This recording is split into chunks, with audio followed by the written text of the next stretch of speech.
नमस्कार। हाल ही में ना मध्य प्रदेश से एक ऐसा केस सामने आया है जिसने पुलिस, अदालत और हमारे संवैधानिक अधिकार इन तीनों को ही एक साथ सवालों के कटघरे में खड़ा कर दिया है।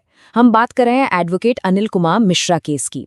और देखिए, आज हम कोई अपनी राय नहीं देने वाले, सिर्फ और सिर्फ तथ्य, तारीखें और जो कोर्ट का ऑर्डर है उसके आधार पर इस पूरे मामले को समझने की कोशिश करेंगे। जरा सोचिए, पुलिस किसी को गिरफ्तार करती है, उसे जेल भी भेज दिया जाता है और फिर सिर्फ 5 दिन के अंदर हाई कोर्ट के एक ऑर्डर पर वो व्यक्ति रिहा भी हो जाता है। मतलब इन 5 दिनों में आखिर हुआ क्या? ऐसा क्या हुआ कि फैसला इतनी तेजी से पलट गया? चलिए, इसी पूरी कहानी को ना परत दर परत समझते हैं। तो हम इस पूरी कहानी को 6 हिस्सों में देखेंगे। सबसे पहले कि भाई ये मामला है क्या, फिर एफआईआर और गिरफ्तारी कैसे हुई, इसके बाद देखेंगे कि इससे हाई कोर्ट में चुनौती कैसे दी गई और फिर कोर्ट का ऑर्डर क्या आया, और सबसे आखिर में उस बड़े सवाल पर बात करेंगे जो ये केस हमारे जस्टिस सिस्टम पर खड़ा करता है। चलिए तो फिर कहानी के पहले हिस्से से ही शुरू करते हैं। ये पूरा मामला शुरू होता है मध्य प्रदेश के ग्वालियर शहर से। तो हुआ ये कि कुछ प्रोग्राम्स और एक वायरल वीडियो के आधार पर यह आरोप लगा कि ग्वालियर में डॉक्टर बी.आर. अम्बेडकर की तस्वीर या कहें पोस्टर जलाया गया। और बस इसी एक आरोप के आधार पर आगे की जितनी भी कार्रवाई है वो शुरू हो गई।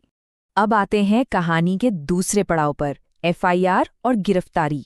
मतलब आरोप तो लग गया, लेकिन उसके बाद पुलिस ने क्या एक्शन लिया और कानून की नज़र में इस एक्शन का मतलब क्या होता है।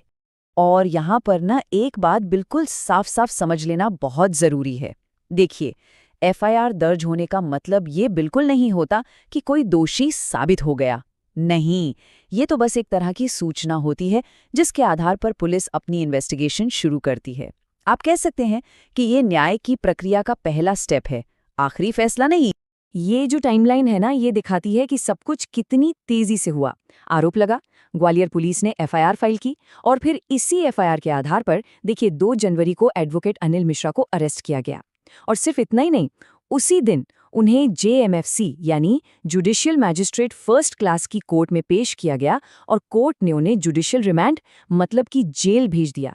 लेकिन कहानी यहाँ खत्म नहीं होती है। लोअर कोर्ट के इस फैसले के बाद ये मामला सीधा पहुंच गया मध्य प्रदेश हाई कोर्ट और वहां पर गिरफ्तारी को ही चैलेंज कर दिया गया। हाई कोर्ट में जो पिटिशन फाइल हुई ना, उसका बेसिस बहुत ही इंटरेस्टिंग था। पिटिशन में इस बात पर बहस ही नहीं की गई कि आरोप सही है या गलत, बल्कि दलील ये दी गई कि अरेस्ट करने का जो तरीका था, जो प्रोसीजर था, वही गैरकानूनी था और इससे कॉन्स्टिट्यूशनल राइट्स का वायलेशन हुआ है। तो ये कौन सा संवैधानिक अधिकार था जिसकी बात हो रही थी? ये है आर्टिकल 22(1). ये हमारा एक फंडामेंटल राइट है जो कहता है कि किसी भी गिरफ्तार व्यक्ति को उसकी गिरफ्तारी की वजह बतानी ही होगी और उसे अपनी पसंद के वकील से सलाह लेने का पूरा अधिकार होगा। सच कहूं तो ये कानून किसी भी तरह की मनमानी गिरफ्तारी के खिलाफ एक बहुत बड़ा प्रोटेक्शन है। तो इस पिटिशन पर सुनवाई हुई और उसके बाद हाई कोर्ट ने एक ऐसा फैसला सुनाया जिसने इस केस की पूरी दिशा ही बदल कर रख दी। याद है, 2 जनवरी को गिरफ्तारी हुई थी और उसके ठीक 5 दिन बाद 7 जनवरी 2026 को मध्य प्रदेश हाई कोर्ट ने अपना वो निर्णायक फैसला सुनाया। कोर्ट ने अपने ऑर्डर में बिल्कुल साफ साफ कहा कि गिरफ्तारी के प्रोसेस में प्रक्रियात्मक खामियां हैं, यानी प्रोसीजरल फ्लॉज। इसका सीधा सा मतलब यह है कि अरेस्ट करते वक्त जिन रूल्स को फॉलो करना चाहिए था वो नहीं किया गया और बस इसी वजह से कोर्ट ने इस अरेस्ट को लीगली सस्टेनेबल नहीं माना। इसके बाद हाईकोर्ट ने ऑर्डर दिया कि एडवोकेट अनिल मिश्रा को 1 लाख रुपए के पर्सनल बॉन्ड, ये एक तरह का पर्सनल वादा होता है, और उतनी ही रकम की जमानत पर फौरन रिहा किया जाए। और फिर 7 जनवरी को ही ये शर्तें पूरी होने पर उन्हें ग्वालियर जेल से रिहा कर दिया गया। चलिए अब आते हैं इस पूरे मामले की सबसे ज़रूरी और समझने वाले हिस्से पर।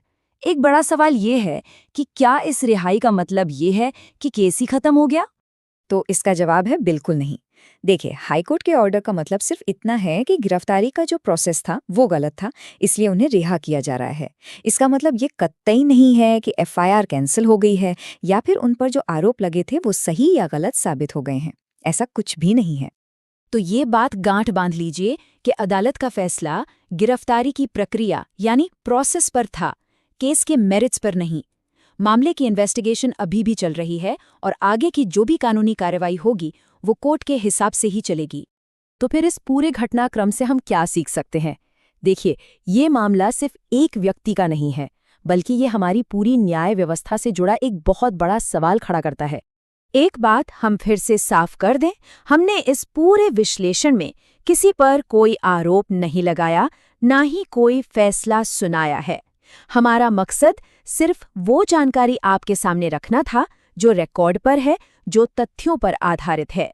और आखिर में ये पूरा मामला हमें एक बहुत बड़े सवाल के साथ छोड़ जाता है कि क्या हर गिरफ्तारी कानून के दायरे में होती है, और अगर नहीं तो फिर नागरिकों के अधिकारों को बचाने के लिए अदालतों का दखल देना, उनकी भूमिका कितनी ज़्यादा ज़रूरी हो जाती है।